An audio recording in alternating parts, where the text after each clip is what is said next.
So the other day, I'm just chilling on the couch watching the game, and I get a phone call. It says no caller ID.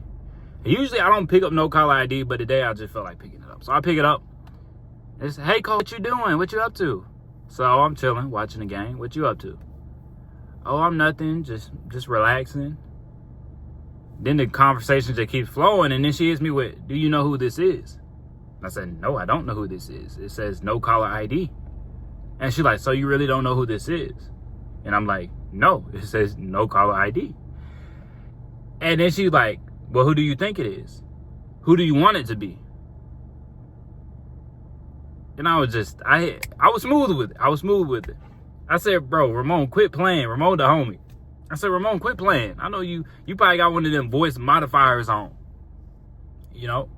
Because in my head, I would think about like 3 or 4 different girls this could be right now. Not to say I've been going on a whole bunch of dates or anything like that, because I haven't. But I'm like, how do I not know this is a girl from 8 months ago, 9 months ago? Like, how are you going to call me and just expect me to know who you are off your voice? And I was like, no, I don't know who this is. I'm like, Ramon, quit playing. That's why I just keep saying, Ramon, quit playing. And she's like, I don't even know what a voice modifier is. And I was like, Ramon, you think you slick, bro. I just keep saying it. And then she's like, okay, well, have a good night, Cole. Good night. And then she just hung up. Then I'm really trying to think, like, who was this girl? Was it the girl I was messing with for 7 months? Probably not. That's a possibility. It could be her, but I don't think it was her. Like, she's really trying to get over me, you know? So then I started thinking, was it this girl? Was it Mac and Cheese girl? Oh, Mac and Cheese girl, she doesn't have my number. And she don't need my number. We need to keep it like that. We need to keep it like that. So now I'm just going through my head, because most of the girls I mess with recently, none of them have my number. So then I started thinking about it, started going through, and I said, oh, it's this girl that lives in Atlanta. I was supposed to meet up with this girl in Atlanta, but she had to go to New York. Last time I was in Atlanta, I talked to this girl. She was going to New York, so I never got to really hang out with her. But she told me, like, tap in with her next time you come into Atlanta. So I hit her up probably the day before that, and I was like, look, I'm finna move up there with a homie. We gotta look at some places. So I'm gonna be up there. We should hang out. You should show me around. So okay, cool, bet. So I think it's her. Now I don't know if it was her voice or her friend's voice, but I'm pretty sure it was her. And she kept saying, say my name, say my name. Because this girl, she was trying to figure out if I'm messing with other women. Because even when she called me, she's like, oh, so you don't even know who this is. So you got all these hoes.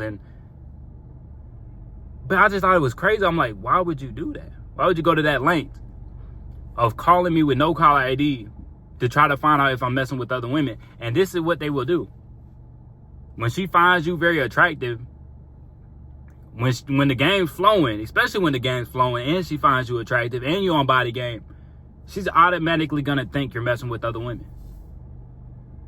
And a lot of times she's going to want to find out who you're messing with to see where she matches up at.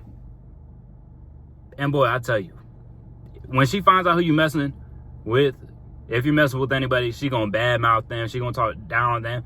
Oh, she looks like this. Oh, she look like she for the streets. Oh, she kind of got wide torso. Like, they be saying all types of shit.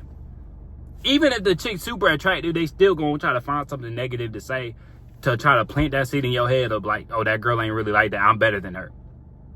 They try to plant that little seed in your head, man. So just be aware of that. And I just want y'all to know, like, even when you build your body game, even when you become more attractive, even when you have more options, you still playing that game. You still got to deal with bullshit like this. But I'd rather play this game and deal with this bullshit than going through a drought. I'd rather have the women care too much, be too invested into me when they hardly know me, than not invested into me at all. You know, and the main chicks that be like super acting, be super trying to get in your business, the main chicks that try to get in your business the most, a lot of times those are the ones that talking to multiple guys. You know, she like, oh, you got hoes, you got. But even when I was on Instagram the other day, I seen a post she liked, and it was like, when your second boyfriend is trying to see you, but your first boyfriend's already with you, or something like that.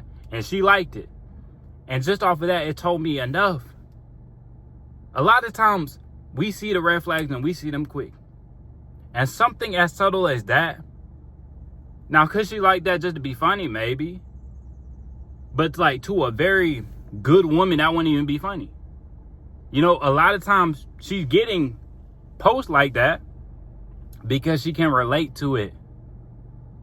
You know, and I remember the last girl I messed with. Like I said, I guess if you feel like you should have to go through a woman's phone, you probably shouldn't be with her. But it's like, I know a lot of guys, like my best friend, he's been with his girl for the longest. And two of my homies that are married, they say, man, I can grab my woman's phone at any time. It's just no issue, no nothing. And I think it goes both ways. But I remember I went through the last girl's phone. I could just tell she lying, caught her in a lie. And I went through her phone. And I remember when I was going through her Instagram likes, I could tell there was a shift. Like, I could tell when she was in that major 304 phase, the type of stuff she was liking on Instagram. So I started realizing, like, okay, you was liking all this stuff because you was in that phase of your life. Now, if you looked at her Instagram likes, it'd probably be Bible verses, gym stuff, maybe even some heartbroken stuff, being real with you. Like, these algorithms are pretty damn accurate a lot of times. These algorithms get deep, man. Some of these apps track your eyes, what you're looking at, how long you're looking at it, they time it. These algorithms are very advanced.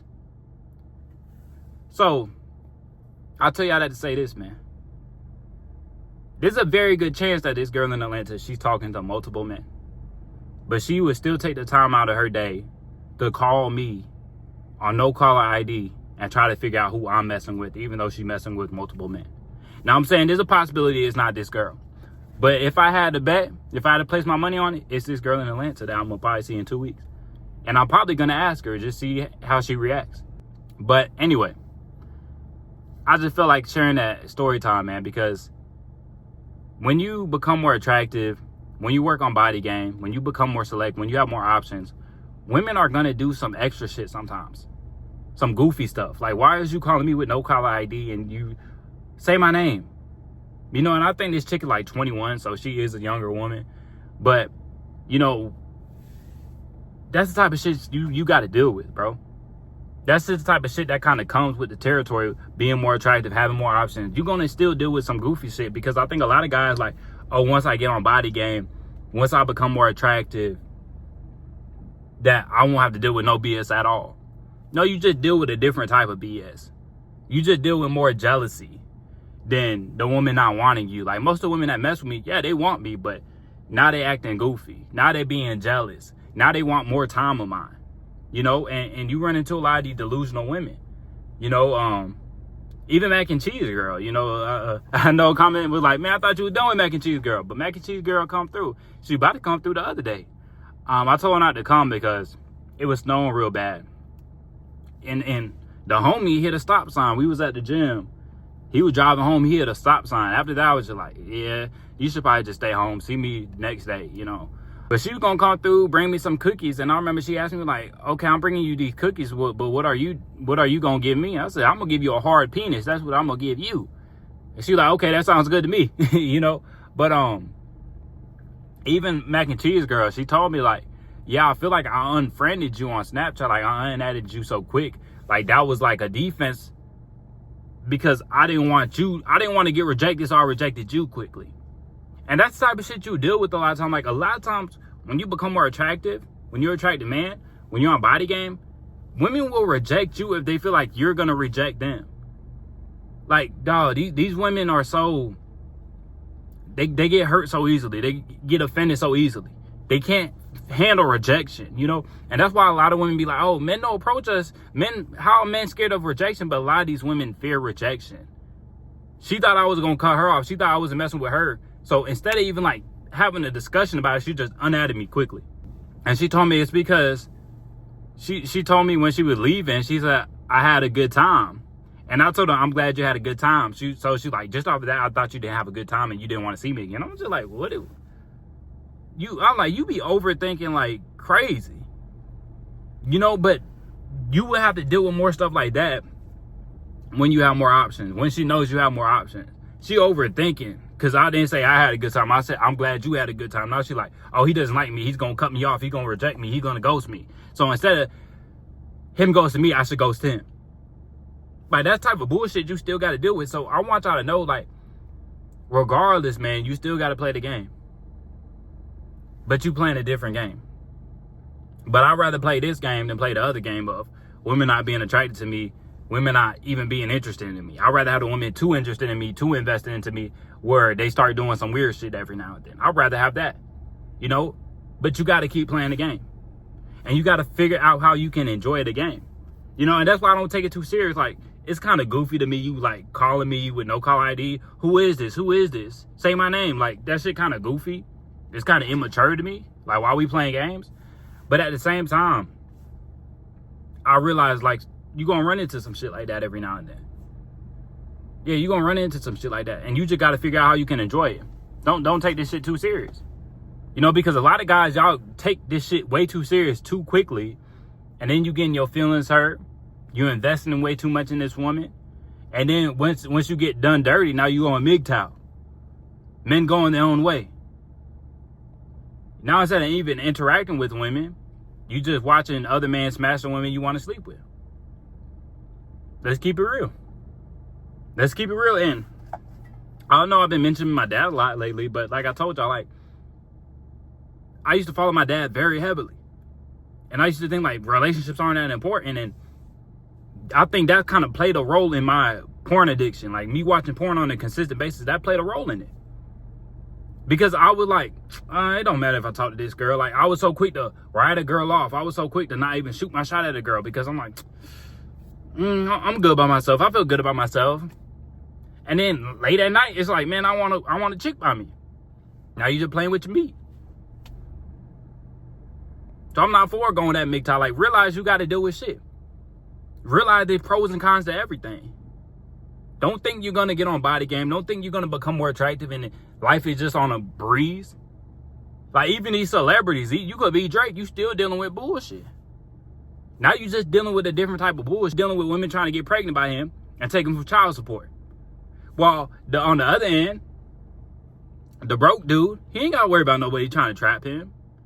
He trying to get in some coochie that he doesn't have to pay for. So realize there's levels to it, but you got to play the game. And the best thing you can do is play the game right. Be safe about it. And figure out how you can enjoy the game. Because the time is ticking and the time matters. And if you're not enjoying the time, you're wasting the time. I always tell y'all this. You should either be working towards something that's going to make you better, or you should be enjoying the current moment. If you're not doing one of those two, you're messing up, my boy. But that's all I got for y'all today. Just had a little story time. Y'all make sure to like the video, subscribe if you haven't, and I'll catch y'all boys in the next one.